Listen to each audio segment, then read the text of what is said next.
Earth's mightiest heroes.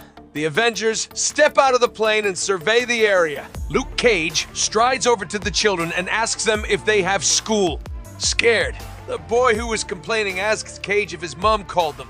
Go, says Cage sternly. As the two kids scurry away, Luke tells his teammates to spread out. Captain America walks down a street and waves to an elderly woman at her window.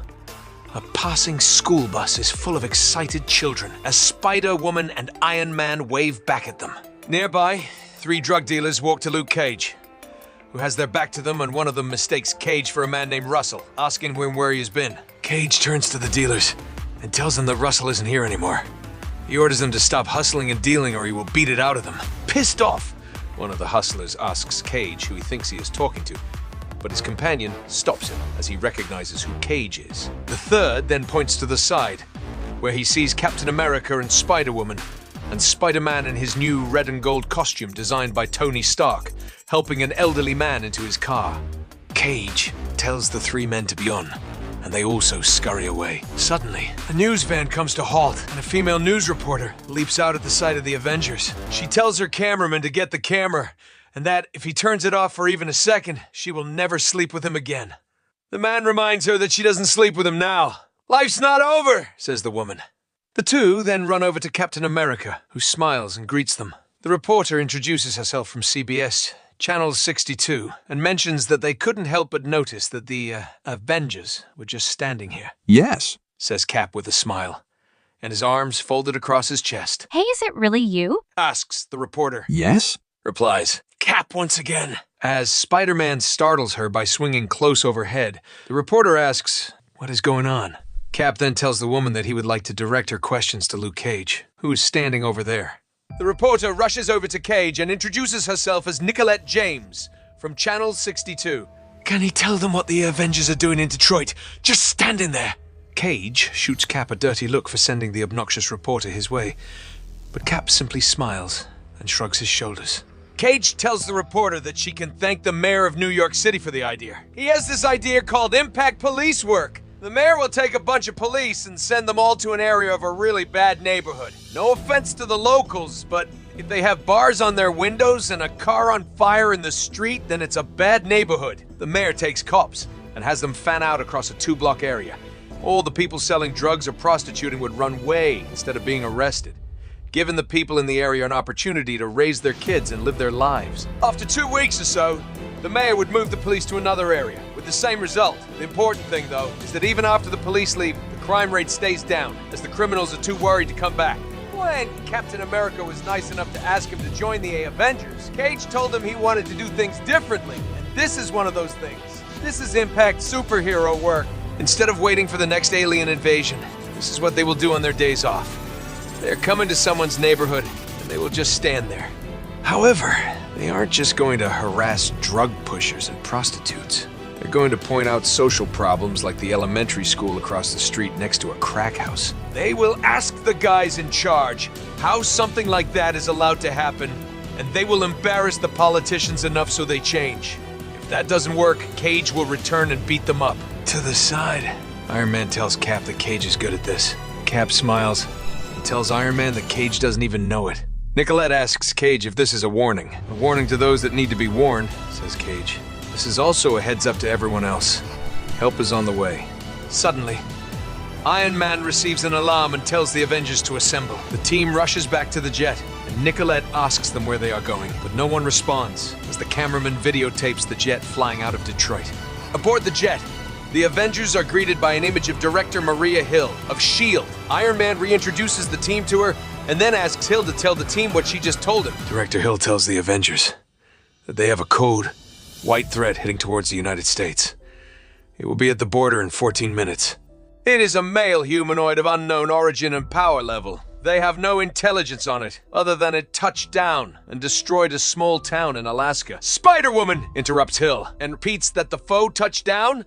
Like it landed here? Asks Spider-Man. We don't know, replies Hill. What they do know is that it is on foot, heading through Canada and destroying everything in its path, including civilians, military hardware, and S.H.I.E.L.D. officers. Hill then tells the team that the following footage they will see is classified information from the Canadian government. It isn't pretty. The video plays a horrific sight. Spider-Woman is almost speechless, and a disturbed Wolverine asks if that is really Alpha Flight. It was, says Hill. In the video, the mysterious energy being that crash landed in Alaska snares Sasquatch in its grip using energy, while coursing more energy through Guardian. The original Puck is thrown deep into the snow, while Shaman lies motionless. Major Maple Leaf rushes to help the female Puck as she is apparently disintegrated. Only Guardian is left to charge at the mysterious monster. The video ends, and Wolverine buries his face in his hands with sadness at the fate of the people who gave him a new life. Hill tells the team that the Fantastic Four are not in this dimension. They need the Avengers.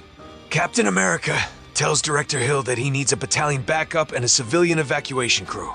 Hill then tells Cap that she and the President are reluctant to put more non-powered personnel in the field until there is a better plan. That thing went right through everything thrown at it.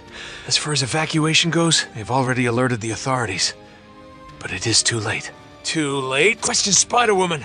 It is moving fast, replies Hill. It is already there. There, where? Demands Spider-Woman. It is too late for the citizens of Cleveland. The monstrosity that walks like a man arrives at Cleveland, rippling with energy and shining a golden fire. Aboard the jet that streaks towards Cleveland, Iron Man gets on the communications link and calls Carol Danvers. He's patched through to his old friend and tells Carol, better known as Miss, marvel that they need her. Wolverine, still visibly shaken by the fall of Alpha Flight, tells the team that the X-Men are not answering. Not answering? Asks Spider-Man. Whatever it is like, an emergency. A bit snappy. Wolverine tells Spider-Man that after the House of M incident, most mutants that still had powers stopped picking up the phone. Cap calls Director Hill and tells her that they are calling in reinforcements, but they need more high-level power. Whatever you need, Captain, replies Hill. I want S.H.I.E.L.D. agent Daisy Johnson. No, says Hill firmly. Captain America stares Hill down and grits his teeth, reminding Hill about the civilians in Cleveland. Knowing she has no time to argue, Hill simply tells Cap that she will get Daisy to him. Spider-Woman asks Cap who Daisy is, and Cap replies that Agent Johnson is a Nick Fury loyalist, and a pretty powerful one. Never heard of her, says Jessica. Captain America explains that Nick found and trained Daisy himself. She has been on the outs with S.H.I.E.L.D. since Fury left. Wolverine asks Cap if that is the lady from the Secret War. Yeah, says Cap. He then calls Lindy Reynolds back at Avengers Tower and asks how Bob is doing today. Wolverine states that he will slice off Daisy's nose the second he sees her. You'll do nothing, says an agitated Captain America. He then addresses Lindy again. Avengers Tower. Inside the watchtower of the Sentry, Lindy speaks with Captain America on the phone as she watches her husband lies in a fetal position in bed, with his eyes wide open. She reminds Cap that Bob has his good and bad days. This isn't a good day. Cap tells Lindy that he must speak with Bob. Is it okay if he speaks to him? Lindy puts Cap on a video monitor and then tells Bob that Captain America is on the phone. Bob, who holds his blanket tightly, with his back to Lindy and Cap, does not respond. Spider-Man sits in his chair, a bit overwhelmed. If Alpha Flight had their butts handed to them, he's worried that this is going to be one of those fights where his new Iron Spidey uniform won't be all that useful. You are not going to the fight, says Iron Man. Shocked, Spider-Man jumps forward in his chair and hurriedly explains to Iron Man that he didn't mean that he wanted to be benched. He can still help. You are leading Team 2, replies Iron Man. Iron Man tells everyone to hold on to something as he opens the side hatch to the jet. He tells Spider-Man that Team 2 is going to the S.H.I.E.L.D. Hellicarrier. Peter's gonna sit there, and he will use that science brain that he abuses by not using to find a way to shut down the attacker with no casualties among civilians. Iron Man then flies away. Okay, says Spider-Man nervously. Captain America continues to try and get Bob's attention and tells his colleague that he needs him. Bob sits up in bed and looks at the video monitor. Captain America tells him that the Avengers need him, and it looks like thousands of innocents needs him. Captain America needs the Sentry! Bob pulls his knees close to his chest and tells Cap that the Void spoke to him again. Fed up? Cap yells at Bob and tells him that they need him. Get up! Cleveland, Ohio! The mysterious being approaches the Rock and Roll Hall of Fame and patches into S.H.I.E.L.D. and the Avengers. He confirms visual of the suspect, and he is doing a full reading scan. He has no idea what he's looking at. Hill tells Iron Man that S.H.I.E.L.D. has no reference match either. Tony tells Hill that, though he doesn't want to alarm her much, he has an extensive catalog of otherworldly energies and entities. It is pretty exhaustive. He also has his work combined with that of Reed Richards. Not being able to get a reading is terrifying. He is going to try and make peaceful contact. Director Hill advises Iron Man not to do that. Peaceful contact is what Alpha Flight was supposed to do. As Iron Man raises his shields to the max, he tells Director Hill that there are too many civilians around to risk fighting. He then asks his armor for fuller than full shields. Obviously not getting the joke, the armor asks Tony to repeat his command. Just full shields, says Iron Man. Hundreds flee the Rock and Roll Hall of Fame as the mysterious being's purple fire engulfs most of the surrounding area, destroying everything in its path, and oddly enough throwing around vehicles into the air. Iron Man descends and greets the humanoid. Suddenly, the being stops in its tracks. Tony introduces himself as Iron Man of the Avengers. He believes that the Avengers have a bit of a reputation on other worlds as well as on Earth. Has this creature heard of the Avengers? The mysterious man does not respond. Director Hill contacts Iron Man and warns him to be careful. This is the first time the creature has stopped moving since landing on Earth. Iron Man asks the creature if he knows how to speak, or perhaps communicate in any way so his universal translator can understand him. The being does not respond. Iron Man tells Hill that these readings are insane. Hill asks him to send her what he has, and Tony complies. He then asks the humanoid who he is and what he wants. Suddenly, the being begins to utter sounds. Says the being, watching the entire visual being fed from Tony's armor via a monitor. Spider-Man asks his teammates if he is nuts.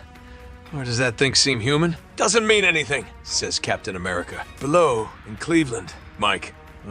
Says the humanoid. Hill orders her men to run a linguistic scan, but someone points out that it sounds like the being said Michael.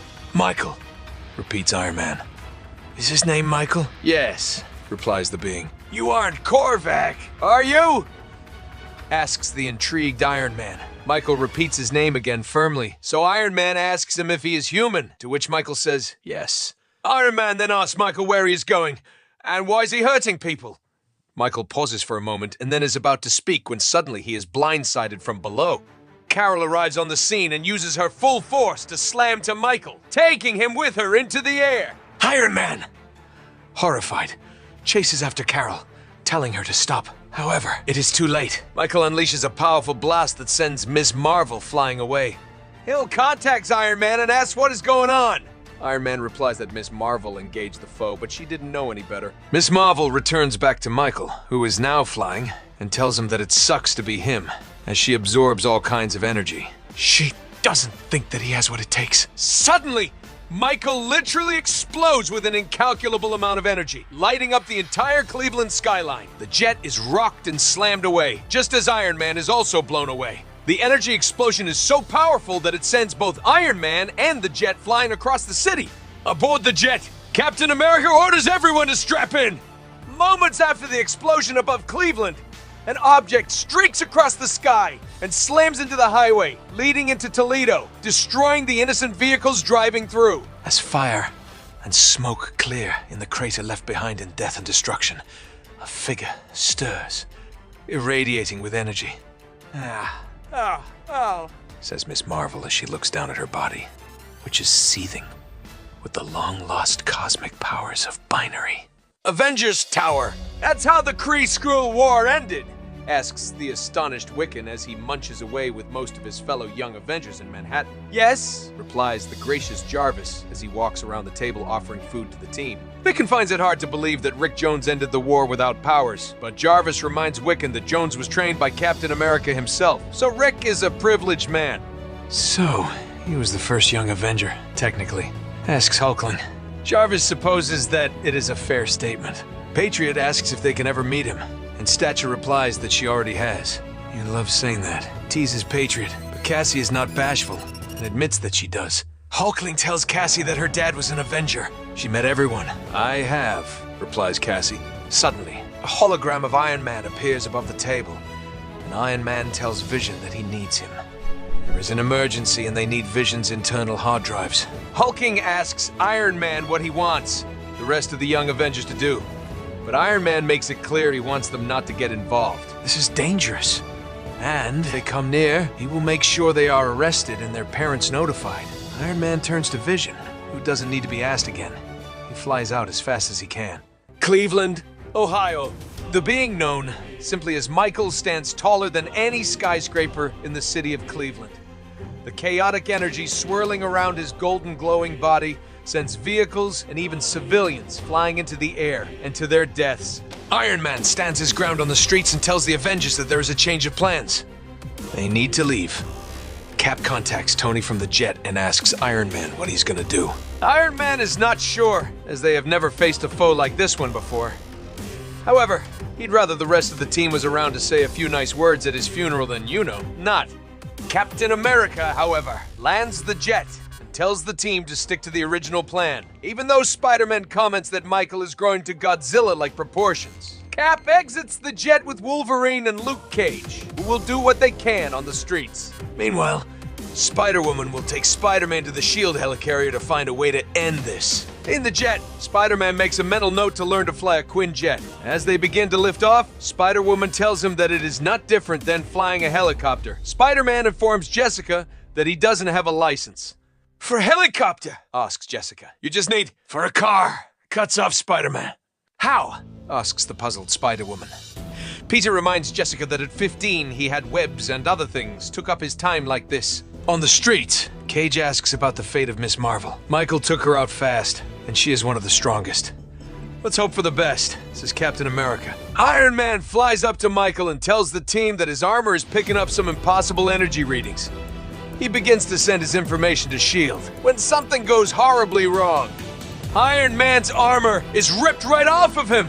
As the armor falls away, Tony stays aloft by some unseen force caused by Michael, who turns to face Stark. At that moment, a cosmically powered Miss Marvel flies by and grabs Tony, telling him that he flies better with the armor. Tony looks at Carol with shock, and Carol tells him that she thinks that her new fiery appearance is a story for another day. All she knows is that she used to have cosmic powers, and now suddenly after fighting Michael, she has them again. Miss Marvel drops Tony off on a roof and then heads back to fight. Miss Marvel then flies straight through Michael's chest, anxious to wonder what will happen if she tussles with him again. Michael is taken aback, but quickly recoups and grabs Carol in his hand, who jokes that Michael started the fight after all. She taunts him and tells him that she is ready anytime he wants to stop and talk. But suddenly she screams in pain. Michael is overcome by a serious look. Carol feels something horrible coming and begins to tell Michael to stop, but it is too late. Miss Marvel experiences a horrible pain as she is suddenly attacked by various different energies and powers, all coming from Michael. She is blasted by unknown energy and winds, and then zapped with energy that courses into her body and out her mouth. She's encased in pure ice, only to be forcefully shattered out of it. Carol then screams in pain as a wave of pure energy slams into her and throws her away. However, the attack doesn't end and Carol doesn't make it far as she is stopped by some unknown force backed by Michael. Luckily for her, there is intervention. A being traveling at inhuman speeds slams into Michael and takes him high up into the sky, freeing Miss Marvel from Michael's grasp. Wolverine asks what the hell that was. Bob replies Captain America. The Sentry is here. Sentry takes Michael out of Earth's atmosphere quickly and throws him out into the vastness of outer space. Michael recuperates, but Sentry flies towards him anyway. The two collide, each being a massive force, neither giving up. Michael's energy cascades across space, but it is not enough to blow away the Sentry. Miss Marvel lies in the ruins outside the Rock and Roll Hall of Fame. She no longer glows with the powers of binary, which are gone once again. Captain America, Wolverine, and Luke Cage run over to her. Cap asks her what happened, but a distraught Carol stammers that she couldn't do it. Cap bends down next to the sick Carol and asks if Michael communicated with her at all. Questions Carol? It isn't a he. It is like getting the crap kicked out by 50 at once. She begins to stammer again. So Wolverine consoles her. and holds her. He tells her to get herself together and to remember what Xavier taught her when she used to be at the mansion. After a moment, Carol calms down and recoups herself. She then leans back, asking where she is. Cleveland, says Cage, pointing to the building behind him. Bono's underpants are there, says Carol. She's okay, says a smiling Luke. Getting back on task, Captain America asks Carol to repeat what she said. What happened? Miss Marvel closes her eyes and tells Cap that it was like fighting 50 different superpowers at once. First, she was hit by ice, then force fields. Cap picks up a piece of Iron Man's armor and states magnetism. Carol tells the team that it is like a bunch of villains all trying to get at you at once, but getting in each other's way. She really thought she would die. Besides that, what was with Michael unlocking her old binary powers like that? Is that what that was? Asks Cage. Never felt anything like it, admits Carol. Cap pulls out a headpiece and puts in a vocal code, which puts the Iron Man armor back online. Cap then orders the armor to assemble, and then when it is done, he asks it to find Tony Stark. When the armor scans the area and finds him, Cap asks the armor to take him to Stark. As Cap flies off with the armor, Cage wonders where Sentry took Michael. Not far enough, replies Carol. In space, Michael and the Sentry continue their clash. Both contenders block each other's blows, which causes even more powerful energy to crash around the two. Suddenly, Michael throws out his arms at Sentry, who suddenly finds him being pushed back and far away from Michael into the deep reaches of space. With the off-guard Sentry blown away, Michael wastes no time flying back to Earth, looking more determined than ever.